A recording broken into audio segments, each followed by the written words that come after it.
Hey, what's up, y'all? So this is us, season 5, episode 4, honesty. Before we get into this review, please like, comment, subscribe, share, dislike, whatever it is that you feel you want to do. Show me something so I know what to do later. But anyways, let's get into this video. So like I said, this is us, season 5, episode 4, honesty. This is kind of a boring episode. I feel like they gave us a boring episode going into the holiday season. Usually going into the holiday season, the episode is pretty good to give us something to hang on to. But because of the TV schedule due to COVID, they only started filming in September, so they didn't have that many episodes anyways. So this is the way it is right now. But let's get into it. It was pretty boring. A pretty filler episode, but it gives us an idea into Kevin a lot more. I think that we're seeing the reason why Kevin is the way he is now. Here in my mouth.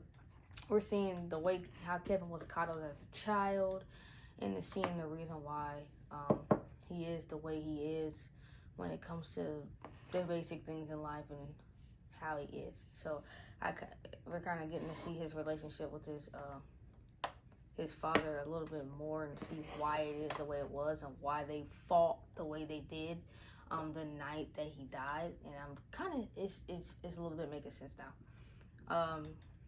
So yeah. So in this episode, we just start off.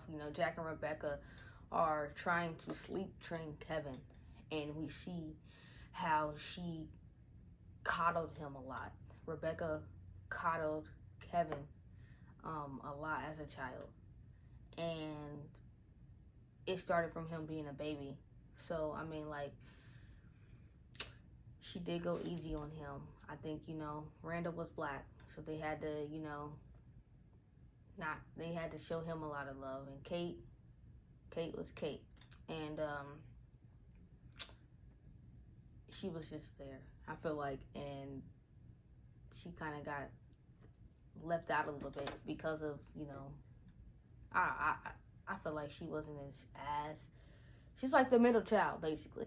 It's always the older child and the youngest child that always get all the attention, right? So in this case, that would be Kevin and Randall. I don't even know. Randall is technically older, but for all they know, it's Kevin and Randall, and with Kate in the middle. So yeah, but he was coddled a lot, and we see it in him as a teenager, and how coddled he was then, and how Rebecca wanted him to, she wanted to coddle him and let him quit things. And Jack is like, nah, we can't do that no more. He needs to learn how to commit to things that he wants to do. He's a growing man now. He cannot do this no more. So I strongly suggest you not do that. And it actually paid off. It worked, because he heard him, Kevin heard him talking. So I mean, he got off his butt and he actually started to work for it, and that's how he became a great football player. And we see him use the same techniques with the what's it called, the note cards that Randall was doing, and we see how it worked. So I mean, he's using the same technique now as an adult. And I love how this show always connects the past, present, and even the future. I love how it all always connects. It's a wonderful feeling, right? Kate, what a shocker tonight. What a shocker. I'm very, very shocked. Okay, so she, they're going through the adoption process, and that is what that is. But the revelation that we got was that she was pregnant. She was pregnant at 18 after she was with the boyfriend, who was not very nice.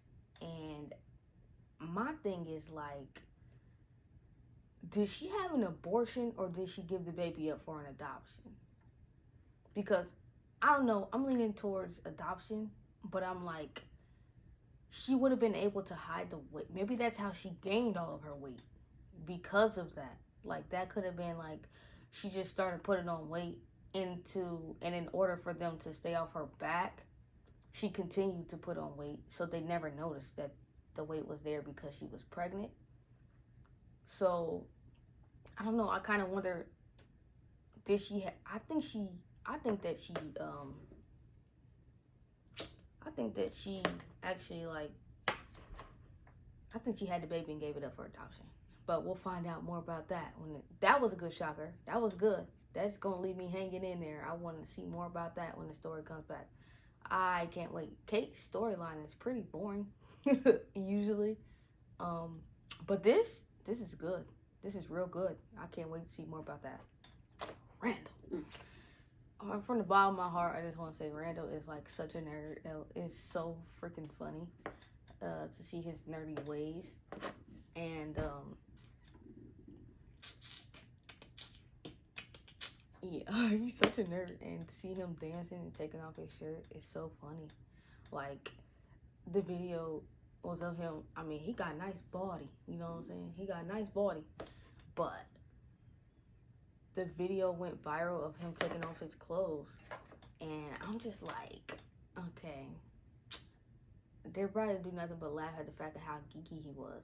And how perfectly made he is for that job. Because he's such a geeky person and a nerdy person. And it's so funny. And it's dope. It's cute. It's very cute. But I like how they gave him the smart, nerdy kid storyline as a black man on this TV show. And not give it to, you know, the typical give it to the white man. So I like seeing that feature in him a lot. But Malik, who is Deja's boyfriend, he hangs out with them today, and he's working for him as at the city building or whatever, and city council building, yeah. And you know, they're working together. That's how the video gets released in the first place. Is Malik is not paying attention because he's trying to calm his baby down, and the video keeps going on while Randall's changing his clothes.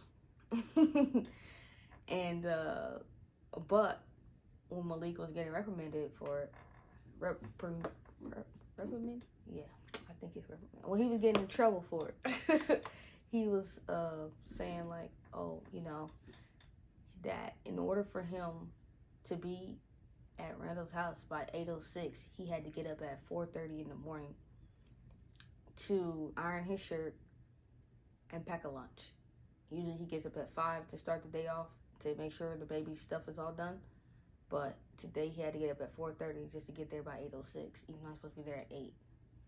So he's such a good father, and he does things for his father, and he's a dreamer. And I love the way that the kind of bond that they have. Because Malik has a child, he's kind of an adult in that sense of the word. So he kind of has a little bit more experience when it comes to, you know, like, you know, fatherhood and stuff like that. So they can kind of talk and connect on a deeper level, even though he's like 14. So I like that aspect of it, because not all fathers or mothers who are born at or who have kids young at like 13 and 14 are bad parents. A lot of them are trying to make it happen for their kids. They realize what they're in. So I like seeing that aspect of it, especially, again, in a black man. So because of the video, we get to see the Vietnamese man again. And he says William's name. He says William Hill in the video. And the Vietnamese man keeps pausing that. He's like, oh my gosh, William Hill. He's like, this is my son. And so we get to see a little piece of that. But my thing is, we haven't seen the mother yet. So I'm thinking that she might be dead now. I think she didn't die then, but she may be dead now. But then also maybe she has a mental illness or something, and she's locked up. Or maybe her and the Vietnamese man broke up, and he just happens to know the name of the father and everything like that. So I'm just like, there's so many different ways that this can go. But I'm thinking, like, what if she's dead now? What if she's dead now? I would pray she's not dead now, because like that would just be dumb. Like, why bring this even up if she's already dead? It'd just be so stupid. But hopefully she's alive and well and very smart and educated and all of this good stuff, and got off of drugs and all that good stuff. So hopefully that is what it is. But like, I don't know. I don't know. This storyline can go in so many different ways. So either she's dead now, she's maybe a little has a mental illness. Her and the Vietnamese man broke up back in the day or so, because he has a Vietnamese granddaughter. So I'm thinking that may be the case. So maybe he just heard it, and maybe he's gonna call her and tell her. There's so many different factors. And this Vietnamese man, I'm thinking he still lives in, he lives there. Because he has to speak Vietnamese when he's outside with his granddaughter. So, I don't know. This goes so many different ways. But I cannot wait for the show to return. Yeah. But yeah, it was a decent episode. It was a good feeling episode. Like I said, every episode of This Is Us is always important. Doesn't matter how boring it is. It's very important to the show. Always. You can never miss an episode, because you'll miss something and not understand something. Like, sometimes I need to actually go back and rewatch the show again, because I haven't done that. This is the only show I haven't done that to. I've watched every show like 17 times, and this is the only one that I've only watched like twice. So I need to go back and rewatch it from season 1 again. But yeah, this was like I said, it was a filler episode. But yeah, I'm gonna see you guys on Thursday for Grey's Anatomy and Station 19. And you guys have a good day.